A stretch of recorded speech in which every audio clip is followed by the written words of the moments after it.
Hello, thank you for joining my channel. My name is Parisa. Today's video is all about 5 different flower types, beginning with the letter T, part of the A to Z flower series. I've also made other flower facts videos, so check those out too if you like this video. Follow my Instagram called Parisa Flowers, where flower posts are regularly uploaded. Remember to subscribe to this channel and click the post notifications bell icon so you never miss an upload. Let's get started with this video.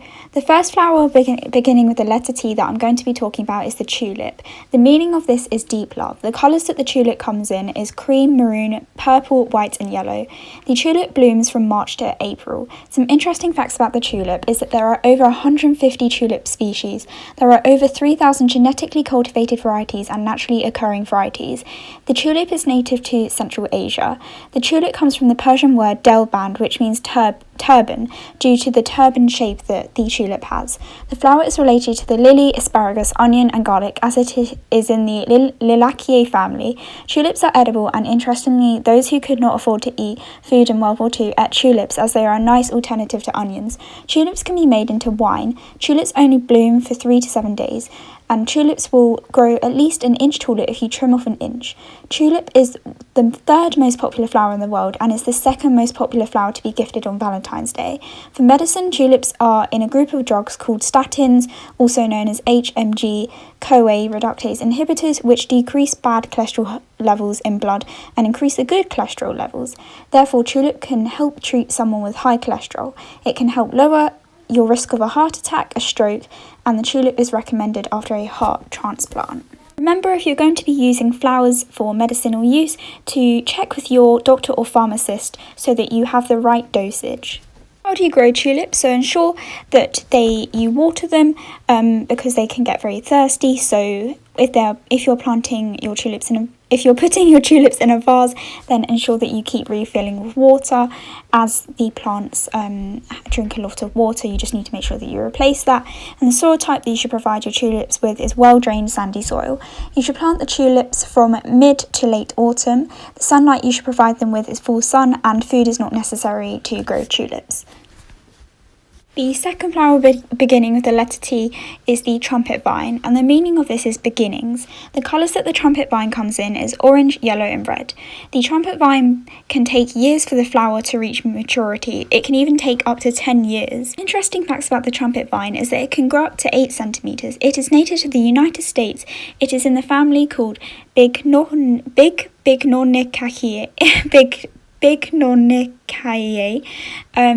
inhabits the riverbanks and woodlands of many areas of the world where it is native to, and in America the flower is also known as the cow itch vine, as it can cause skin redness. It is a climbing plant and crawls on the ground. It is fast growing, it's woody, the stem is green with hairy roots and the leaves are deciduous. For medicinal use, the trumpet vine is used as a carminative. It can be used as a blood tonic. It can help ease rheumatoid pains. It can also help you if you're experiencing difficult urination, and for oozing dermaphytosis. It's also used as a depurative diuretic. You grow the trumpet vine, so ensure that in the summer it will need an inch of water per week. But if there is enough rainwater, then that will be enough to meet the flower's needs. The soil type that you'll need to give your trumpet vine is well drained. Ensure that you plant them in early spring, and the sunlight you should provide it with is partial shade or full sun, and the food you should provide your trumpet vine with is high nitrogen fertilizer, because this can lead to lovely lush green leaves, or you could use fertilizer high in phosphorus. You could even give lots of bone meal, and it's important to prune the flower at the right time so that you do not disturb the blooms, and you should do it in the winter or early spring, so prune when you fertilize the flower. The next flower beginning with the letter T that I'm going to be talking about is the Thunbergia, and you probably haven't heard of this before because this is actually a flower that I'd never heard of myself, and the meaning of this is encouragement and motivation. The colours that it comes in is orange and red, and it blooms from June until October. Some interesting facts about the Thunbergia is that it has hairy leaves. It can grow up to 2 metres. They are actually a garden favourite. The flowers spread prolifically. They're also known as black-eyed Susan vine. To encourage new blooms regularly, deadhead the Thunbergia. It's actually a very soft flower. The petals are heart-shaped, and it actually looks very similar to the Parisa Flowers logo. As I mentioned, I have an Instagram account called Parisa Flowers where I have lots of different flower products that I've made, so check it out if you would like to. And also the Thunbergia flowers reflect ultraviolet light that only insects can see and humans cannot, which is so cool. It is in the Acanthiaceae family, and it's native to Madagascar, South Asia and Africa. For medicine, the Thunbergia is used as an antibacterial, antifungal. It can be used as an anthelmintic, even an antioxidant, as they contain rosmarinic acid. How do you grow the Thunbergia? So you can grow your Thunbergia by watering once a week with about an inch of water, ensuring that 6 inches of the topsoil are evenly moist with water. The soil type you should provide your Thunbergia with is alkaline acidic conditions with a pH of 6.8 to 7.7, and ensuring that you have humus-rich soil. You should plant your Thunbergia in January or February, or for indoor plants in the winter. You provide the Thunbergia with full sun for optimal growth, and the food that you should provide it with is a starter solution when it is 3 to 4 weeks old if you are going to fertilise it, but it's not essential to fertilise it. Now I'm going to move on to the tiger lily, and the meaning of this is wealth, pride and positivity. This has to be my favourite flower beginning with the letter T. I just think it's so gorgeous, and I think what makes the tiger lily look so cool is the little black spots on it. That is one of my favourite features about it, and I also really like the shape of it compared to other lilies. So the colours that the tiger lily comes in is white, red, orange, yellow and dark purple.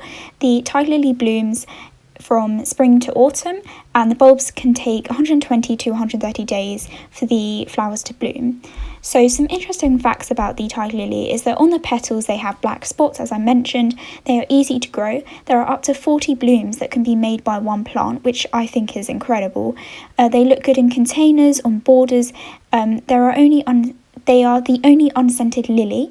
You should not grow tiger lilies with other lilies, just because I don't actually know the reason, but there must be a reason behind that. And tiger lilies have a 2-week vase life, and they can be found in ditches. That's why they are referred to as the ditch lily. Tiger lilies are under superstition to give you freckles.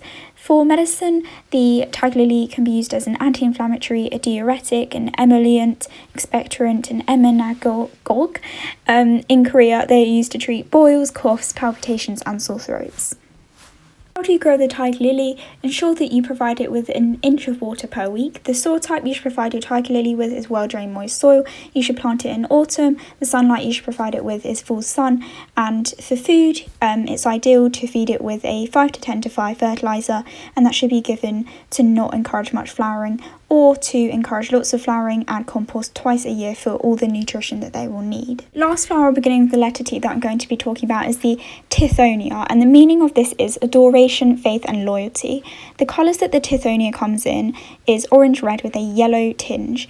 The blooming time for the Tithonia is June to August. Some interesting facts about the Tithonia is that they are a dramatic garden annual. They are related to the sunflower and part of the daisy family. They are native to Mexico, and it is not as commonly grown as marigolds or petunias, which are quite similar in appearance to the Tithonia. And they can protect young plant from slugs and snails. And for a late summer explosion, you can deadhead the blooms. For medicinal use, the Tithonia can be used to treat hepatitis, wound healing, malaria, menstrual pain, diarrhea, diabetes, wound healing, hepatomas and hematomas. How do you grow the Tithonia? So ensure that you give it a little water, with at least an inch of water per week would be good for it. The soil type you should provide your Tithonia with is well-drained soil. You should plant it in April or May. The sunlight you should provide it with is full sun, and it doesn't need fertiliser either. So that is the end of the video. I hope you enjoyed it. If you did, then be sure to check out other videos from the A to Z Flower series. Please comment, like and subscribe.